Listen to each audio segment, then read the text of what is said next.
Every time you get on a plane, you're trusting this huge, invisible network of safety procedures. And most of the time, you'd never even know they're happening.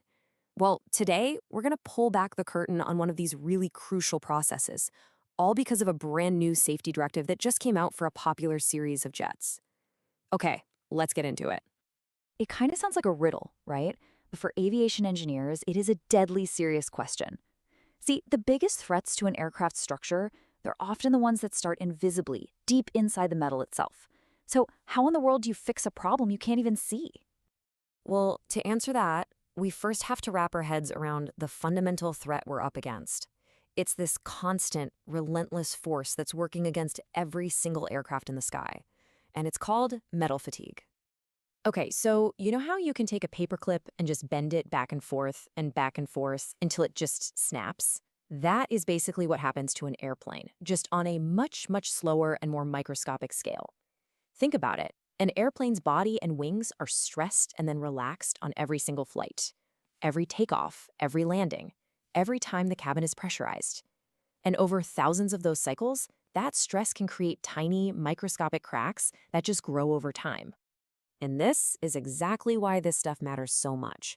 If those tiny invisible cracks are allowed to just keep growing and eventually connect, well, that could lead to a catastrophic failure. So, finding these cracks before they become a visible problem, that's the entire ballgame in structural aviation safety. So, when a potential risk like this is identified, what happens? Well, aviation authorities, they don't just send out a friendly memo. Nope. They issue a legally binding order. And in this case, it's called an Airworthiness Directive, or an AD for short. And this is the one we're looking at today. It was issued by ANAC, which is Brazil's aviation agency. That's because they're the ones who certify the manufacturer, Embraer. And this AD specifically targets the EMB-145 and 135 series jets. You've probably flown on one of these. They're super popular regional jets. And that effective date you see, that is a hard, non-negotiable deadline. The best way to think of an AD is like the ultimate safety recall.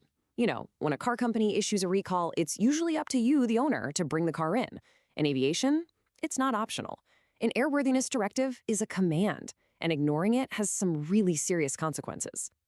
So what does this directive actually force airlines to do? It kicks off this really precise four-part process. First, they have to completely revise their maintenance manuals. That's the rule book. Then, with those new rules, they have to implement new, more specific inspection tasks to find these potential cracks.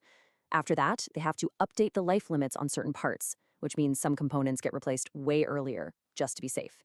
And finally, they have to certify and document every single thing to prove they've done the work. Okay, now let's go behind the scenes and see what happens inside an airline when a directive like this actually lands. It sets off this incredibly complex chain reaction that involves way more than just the mechanics working in the hangar. Yeah, this is absolutely not a one-person job. You've got the engineering department trying to decipher all the technical data. Then you have the planning department, and they have to figure out when they can even pull planes out of service to do the work. Oh, and the finance department, they've got to find the money for all of it. It's a massive logistical puzzle. I mean, just look at this to-do list for the engineering team. This shows you how deep these changes go. They have to integrate what are called Airworthiness Limitation inspections, or ALIs. These are super detailed checks of the most critical parts of the plane's structure. They also have to track new life-limited items, LLIs, which means certain parts now have a mandatory earlier retirement date, whether they look worn out or not. Every one of these items is a critical piece of that safety puzzle. And of course, safety isn't free.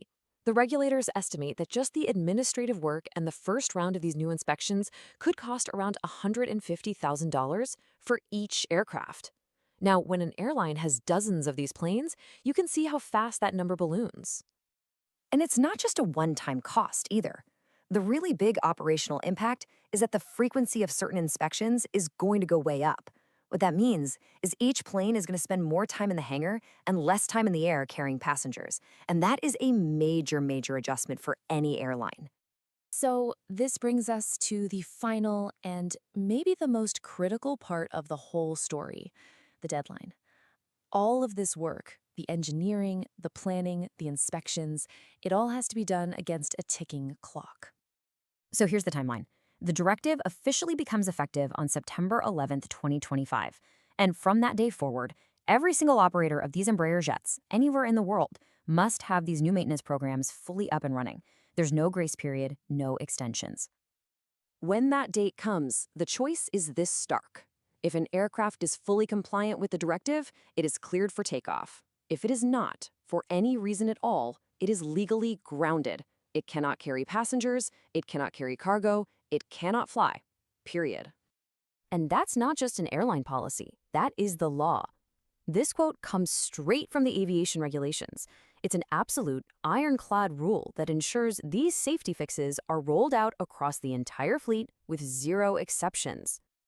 So the next time you're on a flight, just remember that this whole process is just one example of literally thousands of invisible fixes and preventative measures happening all the time behind the scenes. It's this complex, expensive, and constant effort. And it kind of makes you wonder, doesn't it? What other hidden safety nets are working right now at this very moment to make sure you get where you're going safely?